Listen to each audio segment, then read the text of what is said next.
FC Barcelona is an iconic football club. They have won multiple trophies across Europe and they're one of the biggest clubs on this planet. You would have probably heard of Lionel Messi.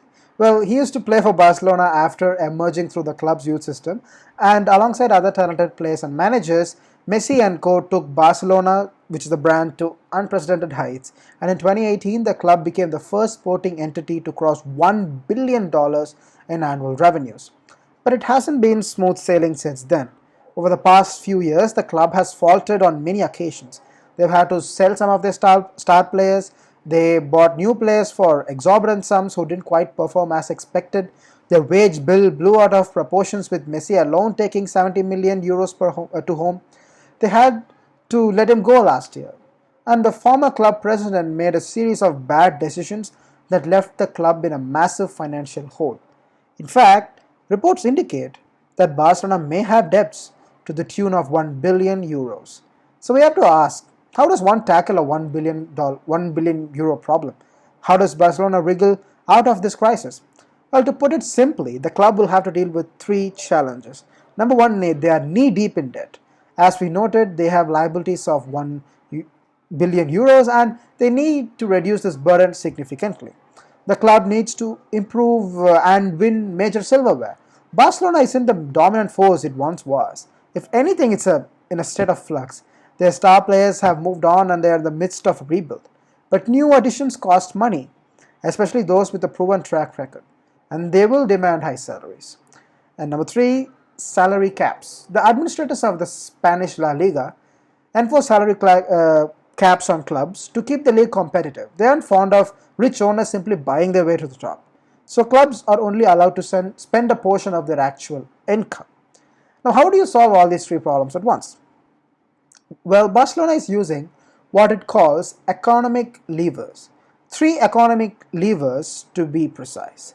This is, they believe, will help them stay competitive while also improving the club's financial position. The first lever is TV rights. TV networks pay a king's ransom to clubs like Barcelona for exclusive rights to broadcast live matches. It's a recurring revenue stream. However, if you needed a sudden cash injection, you could sell all future cash flows for a sizable sum right now. And while Barcelona isn't exactly foregoing all future broadcasting income, it did sell about 10% of its income from TV rights to an American investment firm called 6th Street earlier this month. Then they activated the second lever. The club sold an additional 15% of all broadcasting rights for another 25 years to 6th Street once again.